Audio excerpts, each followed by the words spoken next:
was wondering if you had any tips and tricks for working with team members from different organizations with different cultures and structures. I think you just started to touch on that right there at the end, but any experience you have with that? Yeah, so I think, if I recall, in Victor's case, he's talking about remote teams, maybe even inclusive of the government, where there's a high degree of cultural difference between companies, and maybe he's working on projects that involve several companies. So of course there's going to be separate cultures there, but there can also be differences in culture within an organization. So, I work in a manufacturing company, medical devices.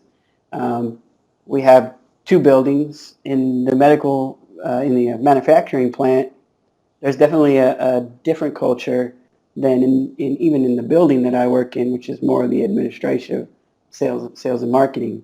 And then even in that group, in each of those groups, there's subcultures to each functional team or area of responsibility.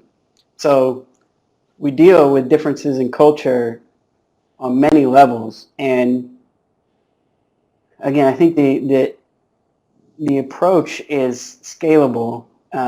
So if a way to practice being inclusive of other cultures is right at the team level.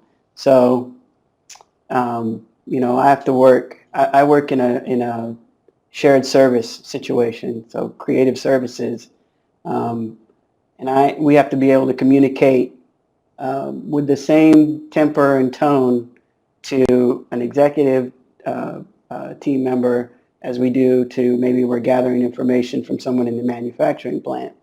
So if you're facilitating meetings between groups that have very stark differences in culture, the first step that you can take is learn as much as you can and try to find the commonalities in the culture and highlight those at every interaction, at every time you have them on a call.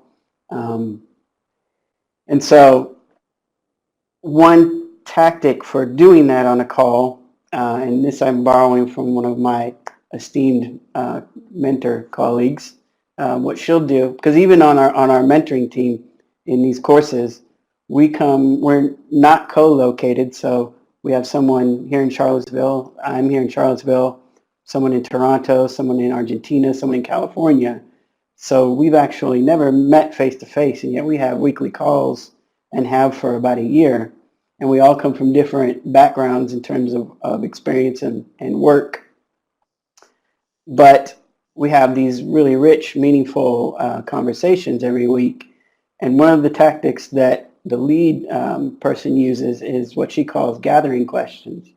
And, at the front end of every meeting, people say sort of niceties, how you doing today? How was your kid's baseball game? And those are good for breaking the ice, but icebreakers are not what we're really talking about here. Gathering questions are a tactic she uses to ask direct questions related to the topic that's about to be discussed and that dig into what she's learned about each of our experiences, so the cultures that we work in and that we thrive in. And so she'll ask, instead of, how are you feeling today, she'll say, tell me one thing you were working on today that relates to what we're going to talk about, or a challenge that you had, and do that of each person on the call or in the meeting. And you start to see commonality of experience between the members of the group.